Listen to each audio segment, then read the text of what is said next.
Bismillahirrahmanirrahim. Assalamualaikum warahmatullahi wabarakatuh.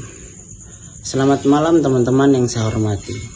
Hari ini kita akan menyelami pemikiran seorang cendekiawan muslim yang hidup di abad ke-13, yaitu Ibnu Taimiyah.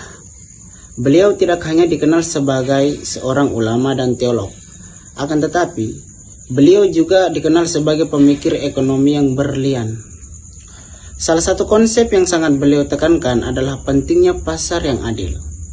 Coba teman-teman bayangkan, sebuah pasar di mana harga itu ditentukan oleh kekuatan penawaran dan permintaan yang sehat, di mana tidak ada penipuan, monopoli, atau praktik riba yang merugikan. Ibnu Taimiyah melihat pasar itu sebagai cerminan dan keadilan yang diperintahkan oleh agama.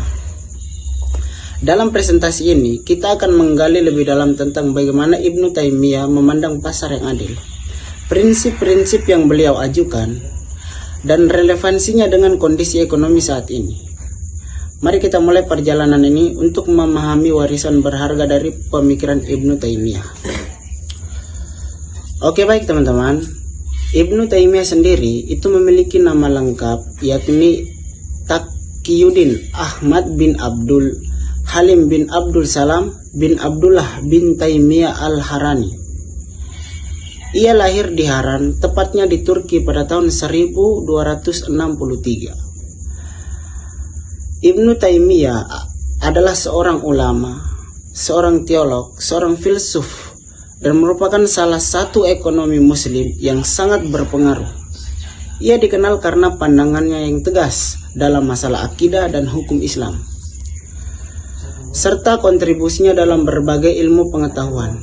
Ibnu Taimiyah hidup pada masa yang penuh gejolak, termasuk invasi Mongol ke dunia Islam, dan ia aktif terlibat dalam upaya membela umat Islam.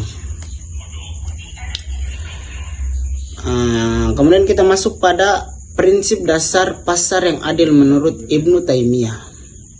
Jadi menurut Ibnu Taimiyah, pasar yang adil itu merupakan fondasi penting dalam pemikiran ekonomi Islam. Salah satunya yakni mekanisme pasar yang alami.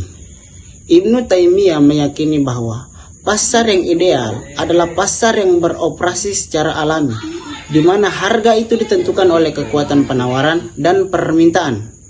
Intervensi yang berlebihan dari pihak manapun, termasuk pemerintah, dapat mengganggu keseimbangan pasar dan menciptakan ketidakadilan. Jadi teman-teman, menurut Ibnu Taimiyah, harga pasar itu tuh ditentukan oleh penawaran dan pemerintahan. Tidak boleh ada intervensi dari pihak manapun, baik itu pemerintah ataupun pihak yang lain. Gitu. Kemudian yang kedua itu terkait dengan keadilan dalam transaksi. Menurut Ibnu Taimiyah, keadilan dalam transaksi berarti bahwa semua pihak terlibat dalam perdagangan harus diperlukan secara adil. Tidak boleh ada penipuan, pemalsuan, atau praktik-praktik lain yang merugikan salah satu pihak. Jadi teman-teman, Ibnu Taimiyah itu sangat menekankan keadilan dalam bertransaksi. Jadi tidak boleh ada penipuan di situ. Kemudian yang ketiga yakni larangan praktik monopoli dan penimbuhan. Jadi Ibnu Taimiyah sangat menentang praktik monopoli dan penimbunan, karena praktik-praktik ini dapat menyebabkan kenaikan harga yang tidak wajar dan merugikan konsumen. Kemudian yang terakhir yakni terkait dengan larangan riba atau bunga. Riba dilarang keras dalam Islam, dan Ibnu Taimiyah menekankan pentingnya transaksi keuangan yang bebas dari riba. Jadi teman-teman, dari pemikiran Ibnu Taimiyah terkait dengan pasar yang adil, beliau telah memberikan landasan yang kuat bagi kita untuk memahami bagaimana prinsip-prinsip keadilan dalam Islam dapat diterapkan dalam praktik ekonomi. Dari pembahasan kita jelas bahwa pasar yang adil bukan hanya tentang mekanisme ekonomi, tetapi juga tentang nilai-nilai moral dan etika. Ibnu Taimiyah mengajarkan kita bahwa pasar yang sehat adalah pasar yang bebas dari penipuan, monopoli, dan riba. Negara memiliki peran penting dalam memastikan keadilan dan mencegah praktik-praktik yang merugikan. Etika bisnis yang jujur dan amanah adalah landasan utama bagi keberkahan dalam perdagangan.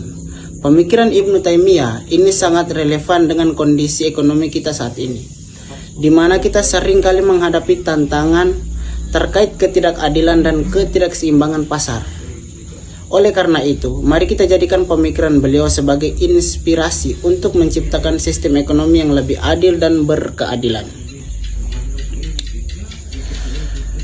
Semoga presentasi ini memberikan manfaat bagi kita semua. Terima kasih atas perhatiannya. Wallahul muwaffiq ila aqwamit thoriq. Wassalamualaikum warahmatullahi wabarakatuh.